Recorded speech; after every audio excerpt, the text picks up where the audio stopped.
23 de janeiro de 1943, 04:17. Quartel-General do Grupo de Exércitos Don, Taganrog, sul da Rússia. O marechal de campo Erich von Manstein está sentado diante de um mapa que mostra o cerco de Stalingrado se fechando como uma guilhotina. 300.000 soldados alemães estão presos dentro da cidade, congelando, morrendo de fome, sendo massacrados sistematicamente pelo Exército Vermelho. Hitler ordenou: resistir até o último homem, nenhuma retirada, nenhuma rendição. Manstein olha para o telefone criptografado que o conecta diretamente ao bunker do Führer. Sabe que o que está prestes a fazer é desobediência direta, traição técnica, poderia custar sua vida. Mas também sabe outra coisa: é a única chance de salvar 500.000 de alemães de 2 desastres simultâneos. Stalingrado, onde 300.000 já estão condenados, e o Cáucaso, onde outros 200.000 estão prestes a ser cercados da mesma forma. O que Manstein fará nas próximas 72 horas violará cada ordem de Hitler, mas salvará o que ainda pode ser salvo, e provará que, às vezes, desobedecer é a forma mais alta de dever militar. Este é o momento em que um marechal de campo alemão escolheu salvar soldados em vez de obedecer a um louco. E por esse crime de misericórdia militar, a história o lembraria como o maior estrategista da Wehrmacht. Mas antes de entender por que aquela desobediência foi tão extraordinária, você precisa saber quem era Erich von Manstein. E mais importante, por que Hitler, que executava generais por muito menos, nunca ousou tocar nele. Nascido Fritz Erich von Lewinsky em 1887, adotado pela família von Manstein aos 11 anos, ele representava a aristocracia militar prussiana em sua forma mais pura, inteligente ao ponto do brilhantismo, tecnicamente impecável, estrategicamente visionário. Durante a Primeira Guerra Mundial, serviu na frente ocidental como oficial de Estado-Maior. Foi ferido 2 vezes, condecorado por bravura. Mas o que o distinguia não era coragem física, era algo mais raro: capacidade de ver 3 movimentos à frente no tabuleiro estratégico. Nos anos 1930, enquanto a maioria dos generais alemães ainda pensava em termos de guerra de trincheiras, Manstein começou a desenvolver doutrinas de guerra móvel. Estudou como combinar blindados, infantaria motorizada e poder aéreo numa sinfonia de destruição coordenada. E então veio 1939, e o plano que mudaria a guerra. Quando a Alemanha preparava a invasão da França, o plano inicial do alto comando era medíocre. Basicamente uma repetição do Plano Schlieffen de 1914. Atacar através da Bélgica, empurrar os franceses para trás, esperar que quebrassem. Manstein olhou para aquele plano e viu fracasso inevitável. Os aliados esperavam exatamente isso. Suas melhores tropas estariam posicionadas na Bélgica. O ataque seria um moedor de carne. Então ele criou algo audacioso ao ponto da loucura. E se, ao invés de atacar onde o inimigo esperava, a Alemanha concentrasse suas divisões Panzer no lugar menos provável?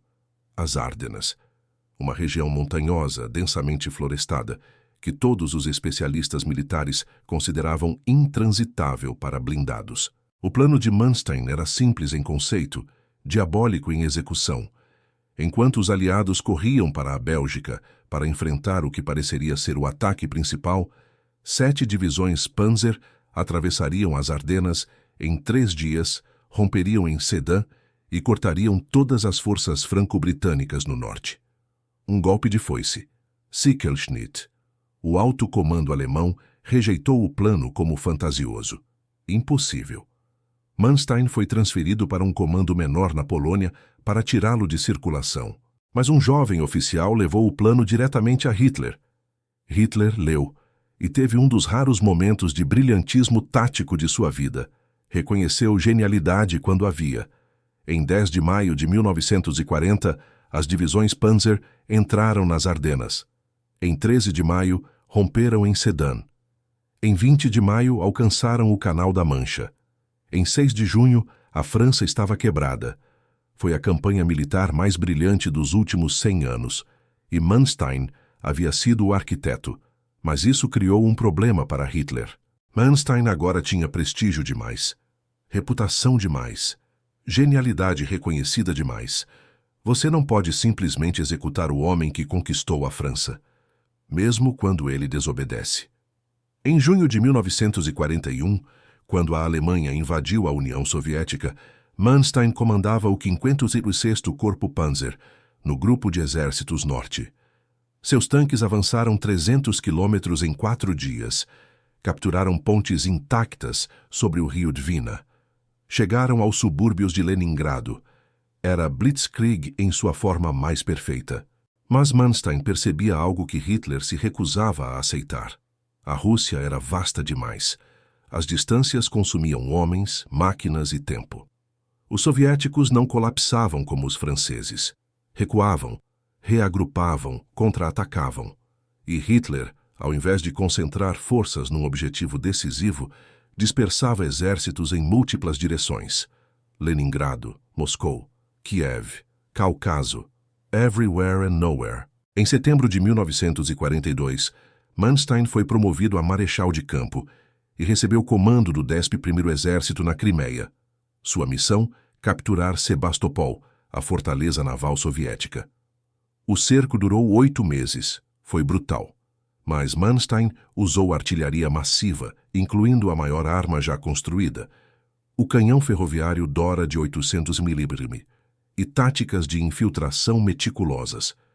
Sebastopol caiu em julho de 1942. Hitler estava extasiado. Promoveu Manstein novamente e lhe deu uma tarefa impossível: salvar Stalingrado. Em 19 de novembro de 1942, os soviéticos lançaram a Operação Urano. 2 ataques massivos de pinça, norte e sul de Stalingrado, se encontraram em 23 de novembro em Kalach. 300.000 soldados alemães do 6º Exército, comandados pelo general Friedrich Paulus, estavam agora completamente cercados. Manstein foi imediatamente nomeado comandante do recém-criado Grupo de Exércitos Don. Sua missão: romper o cerco e salvar o 6º Exército. Ele chegou ao seu quartel-general em Novocherkassk, em 27 de novembro, e imediatamente avaliou a situação. O que viu era aterrorizante. O 6º Exército estava numa bolsa de aproximadamente 50 quilômetros por 40 quilômetros, sem suprimentos adequados. A Luftwaffe prometera fornecer 500 toneladas de suprimentos por dia via ponte aérea. Estava conseguindo entregar 100 toneladas em dias bons, 0 em dias ruins. Homens estavam congelando, comendo cavalos, queimando móveis para se aquecer, morrendo de tifo. Manstein calculou. Havia talvez 3-4 semanas antes que o 6º Exército entrasse em colapso por pura atrofia. Ele começou a planejar uma operação de resgate. Wintergewitter, tempestade de inverno. Reunir todas as divisões Panzer disponíveis. Romper o cerco soviético. Criar um corredor. Permitir que o 6º Exército rompesse e escapasse. Mas havia um problema. Hitler havia dado uma ordem direta. O 6º Exército manterá suas posições. Não recuará 1 metro. Será reabastecido por via aérea. Quando Manstein tentou explicar que a ponte aérea era inadequada, que o exército estava morrendo, que a única opção era romper, Hitler recusou. Stalingrado tem valor simbólico. Leva o nome de Stalin. Não será abandonado. Manstein percebeu algo aterrorizante. Não estava lidando com estratégia militar. Estava lidando com psicologia doentia. Manstein decidiu agir de qualquer forma. Reuniu o que podia: a 6ª Divisão Panzer, a 23ª Divisão Panzer e, crucialmente, a 17ª Divisão Panzer, que chegara da França. Não era suficiente, mas era tudo o que tinha. Em 12 de dezembro de 1942, a Operação Wintergewitter começou. As divisões Panzer de Manstein atacaram em direção a Stalingrado, a 100 quilômetros de distância. Nos primeiros dias, progresso foi surpreendente. Romperam as linhas soviéticas, destruíram contra-ataques. Em 19 de dezembro, estavam a apenas 48 quilômetros de Stalingrado. 48 quilômetros. Manstein enviou mensagem urgente ao 6º Exército. Operação Thunderclap. Rompam em nossa direção. Agora. Paulus recebeu a mensagem. Reuniu seus comandantes. Preparou planos para romper. e então telefonou para Hitler pedindo permissão. Hitler recusou. O Sexto Exército permanecerá. Manstein abrirá um corredor de suprimentos. Manstein ficou incrédulo. Não havia combustível suficiente no Sexto Exército para 48 quilômetros de movimento. Não havia força suficiente. Cada dia de espera tornava o exército mais fraco. Mas Paulus, leal até a autodestruição, obedeceu Hitler em vez de Manstein. E então a situação piorou dramaticamente. Enquanto Manstein lutava para alcançar Stalingrado, os soviéticos lançaram outra ofensiva massiva, desta vez 400 quilômetros ao sul. Operação Saturno. Objetivo: cercar e destruir todo o grupo de exércitos A no Cáucaso. 200.000 homens. Se aquele cerco se fechasse, a Alemanha não perderia apenas 300.000 homens em Stalingrado. Perderia 500.000 em 2 desastres simultâneos. Em 23 de dezembro, Manstein enfrentou a decisão mais brutal de sua carreira. Suas forças de resgate estavam a 48 quilômetros de Stalingrado. Mas os soviéticos estavam pressionando suas linhas de suprimento. A 6ª Divisão Panzer estava sendo cercada. E ao sul, o grupo de exércitos A estava em perigo mortal. Manstein podia continuar tentando salvar o 6º Exército em Stalingrado e garantir que todos morreriam, tanto os 300.000 em Stalingrado quanto os 200.000 no Cáucaso. Ou podia salvar quem ainda podia ser salvo. Na noite de 23 de dezembro de 1942, Manstein tomou a decisão. Manstein ordenou a retirada da Operação Wintergewitter. As divisões Panzer, que estavam a 48 quilômetros de Stalingrado, foram redirecionadas para o sul, para estabilizar o colapso, para proteger a retirada do grupo de exércitos A. Não pediu permissão a Hitler, não telefonou para Berlim, simplesmente deu a ordem. Era desobediência direta, técnica traição. Mas Manstein sabia algo que Hitler se recusava a aceitar. Você não pode salvar todos. Às vezes, o dever é escolher quem vive. Nos dias seguintes, enquanto Hitler gritava pelo telefone exigindo que Wintergewitter fosse retomado, Manstein moveu suas forças para o sul. Criou uma linha defensiva ao longo do rio Manich e preparou o corredor para que o grupo de exércitos A escapasse do Cáucaso antes de ser cercado. A retirada foi conduzida com maestria. 200.000 soldados alemães, que deveriam ter sido cercados e destruídos, foram salvos. Mas 300.000 em Stalingrado foram abandonados. Não porque Manstein não se importava, mas porque a matemática era brutal. Salvar 200.000 certos versus arriscar perder 500.000. Janeiro-fevereiro de 1943. Stalingrado morre em Stalingrado. O 6º Exército agonizou durante janeiro. Sem comida, sem munição, sem esperança. Soldados comiam cavalos mortos congelados. Depois, ratos. Depois, couro de botas. Morriam de fome, frio e tifo aos milhares por dia. Em 31 de janeiro, Hitler promoveu Paulus a marechal de campo. Era uma mensagem clara. Nenhum marechal de campo alemão jamais se rendeu. Suicídio era esperado. Paulus, no entanto, estava farto de simbolismos vazios. Em 2 de fevereiro de 1943, rendeu-se. 91.000 soldados alemães marcharam para o cativeiro soviético. Apenas 6.000 voltariam vivos anos depois. A maior derrota militar alemã da história. Hitler culpou Paulus por covardia, culpou a Luftwaffe por não entregar suprimentos, culpou os romenos cujas linhas haviam colapsado. Nunca culpou a si mesmo. Mas, em conversas privadas com seus assessores, Hitler sabia quem havia realmente frustrado seus planos. Manstein, o único general que ousara desobedecer, e o único que ele não podia demitir. Aqui está a pergunta crucial. Por que Hitler, que executava generais por hesitação, não tocou em Manstein? A resposta é pragmatismo brutal. Manstein era competente demais, tinha prestígio demais. Era o arquiteto da vitória na França, o conquistador da Crimeia. O único general que ainda sabia vencer batalhas. Demiti-lo ou executá-lo seria admitir que a expertise militar não importava mais, que ideologia havia substituído completamente competência. E em janeiro de 1943, com Stalingrado perdido, com o Cáucaso quase perdido, Hitler precisava de vitórias. E havia apenas um homem que podia fornecê-las: Manstein.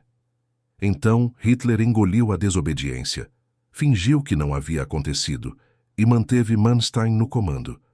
Mas a relação estava quebrada. Manstein agora sabia que salvar soldados alemães exigia desobedecer Hitler, e Hitler sabia que Manstein o desobedeceria sempre que julgasse necessário. Era uma aliança tóxica de conveniência mútua. Ironicamente, a desobediência de Manstein criou as condições para sua maior vitória. Ao salvar o grupo de exércitos A e estabilizar a linha defensiva ao longo do Donetsk, Manstein preservou forças que Hitler havia dado como perdidas. Em fevereiro de 1943, os soviéticos estavam eufóricos após Stalingrado. Avançavam em múltiplas direções, esperando destruir todo o sul da Rússia alemã. Mas haviam esticado demais suas linhas de suprimento. Estavam desorganizados, confiantes demais. Manstein viu a oportunidade.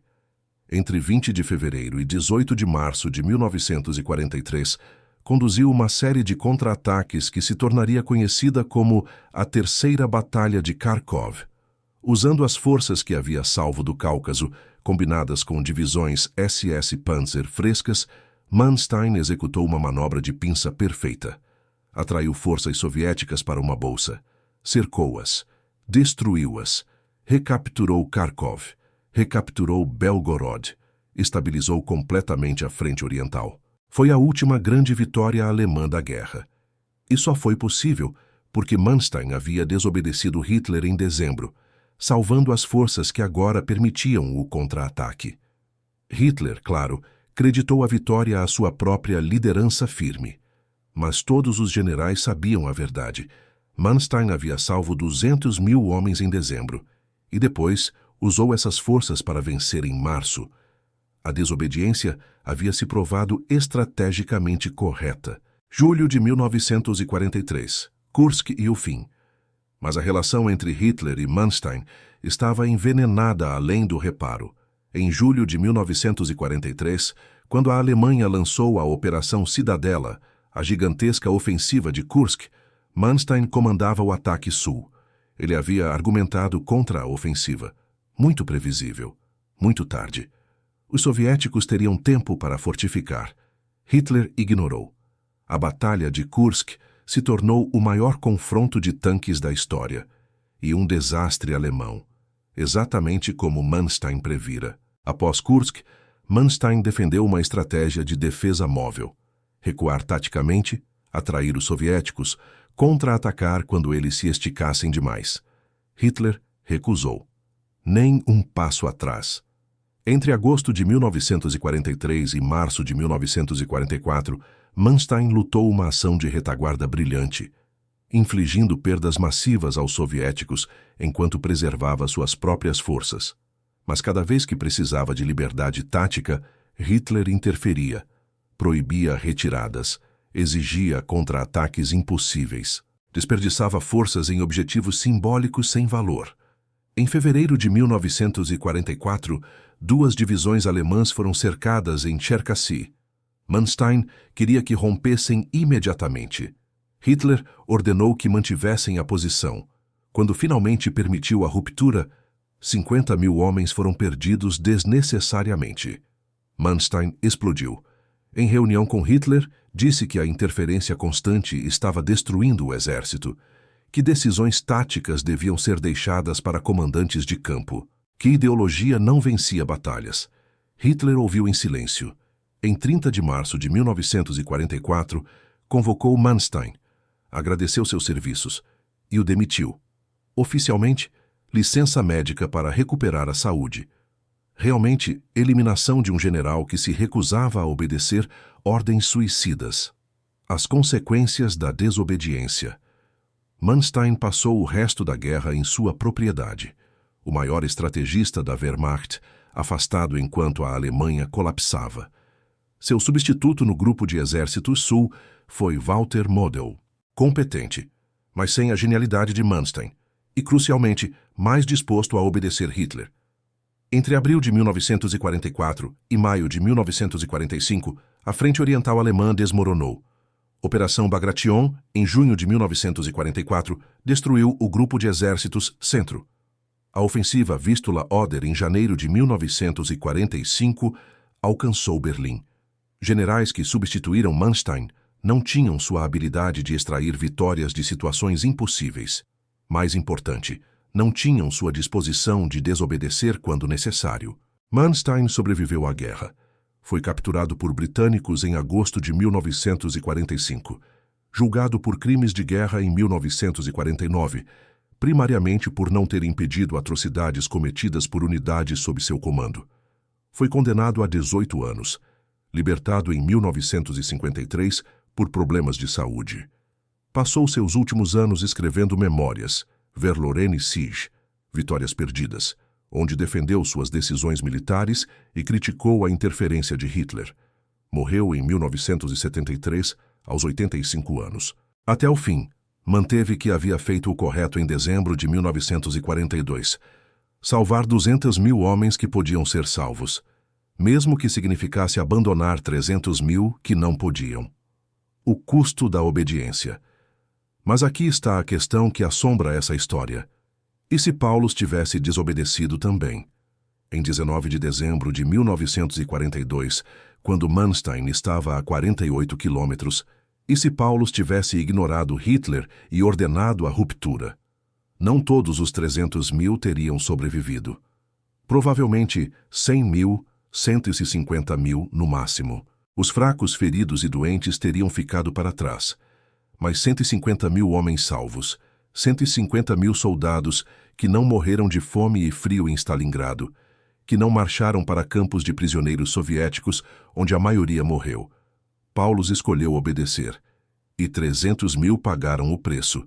Manstein escolheu desobedecer, e 200.000 viveram. A diferença entre os dois homens não era coragem, era a compreensão de que, às vezes, o dever mais alto é desobedecer ordens imorais. A história de Manstein oferece lições que transcendem história militar. Primeiro, obediência cega não é virtude quando ordens são insanas. Paulus obedeceu. 300.000 morreram. Manstein desobedeceu. 200.000 viveram. A diferença moral é clara. Segundo, competência fornece capital político. Manstein podia desobedecer porque era indispensável. Hitler precisava dele demais para executá-lo. Expertise cria espaço para a agência moral. Terceiro, nem todas as escolhas são entre certo e errado. Às vezes são entre trágico e catastrófico. Manstein não salvou todos, mas salvou quem podia. Essa é a essência do comando em crise. Quarto, sistemas que punem honestidade inevitavelmente produzem desastre. Hitler criou ambiente onde generais tinham medo de relatar más notícias ou sugerir retiradas. Resultado: decisões baseadas em delírio, não realidade. Quinto, a pergunta não é "você obedeceu ordens", mas "você fez o que era certo?" Manstein quebrou ordens diretas, mas salvou 200.000 vidas. História o julga por resultado, não por conformidade. Mas há uma tensão não resolvida na história de Manstein que precisa ser enfrentada. Ele serviu Hitler, planejou conquistas agressivas. Suas ações militares contribuíram para os sucessos iniciais da Alemanha numa guerra de agressão. Ele não era herói moral, não era resistente, era general profissional que priorizava a eficácia militar. Mas em dezembro de 1942 fez escolha que salvou 200.000 vidas. Por razões militares pragmáticas, não humanitárias. Mas o resultado foi o mesmo. Pessoas viveram que teriam morrido. Esse é o paradoxo Manstein. Homem que serviu regime monstruoso. Mas ocasionalmente agiu contra esse regime quando o julgamento profissional exigia. Não o torna herói, mas o torna mais complexo que vilão simples. Conclusão. Quando desobedecer é dever. 71 anos depois, nenhum monumento marca o local onde Manstein tomou sua decisão em 23 de dezembro de 1942. Nenhuma placa explica que 200.000 homens devem suas vidas àquele ato de desobediência, mas nos arquivos militares, nas memórias de sobreviventes, no registro histórico. Aquele momento permanece. Um marechal de campo que escolheu salvar vidas em vez de obedecer ordens, que priorizou julgamento profissional sobre lealdade política, que entendeu que às vezes o maior dever é desobedecer. A pergunta que nos assombra não é se Manstein estava certo. Os 200.000 que sobreviveram responderam isso. A pergunta é: quantas outras catástrofes poderiam ter sido evitadas se mais oficiais tivessem tido a coragem de desobedecer ordens insanas? Quantos morreram em Stalingrado porque Paulo os obedeceu? Quantos morreram em outros desastres porque generais escolheram conformidade sobre consciência? A lição de dezembro de 1942 é clara. Obediência não é virtude absoluta. Às vezes, desobedecer é a forma mais alta de servir aqueles sob seu comando. Manstein salvou 200.000 homens desobedecendo Hitler. Paulo matou 300.000 obedecendo. A diferença entre os dois define não apenas suas carreiras, mas o significado de liderança em si. A câmera se afasta do mapa de operações em Taganrog, das linhas vermelhas mostrando forças salvas, das linhas pretas mostrando forças abandonadas. Em algum lugar, 200.000 homens voltaram para casa que não deveriam ter voltado, porque um marechal de campo teve a coragem de fazer o impensável, desobedecer. E nessa desobediência, encontrou honra que obediência cega nunca poderia fornecer. Um último testemunho de que em sistemas onde ordens são insanas, desobediência não é traição, é dever.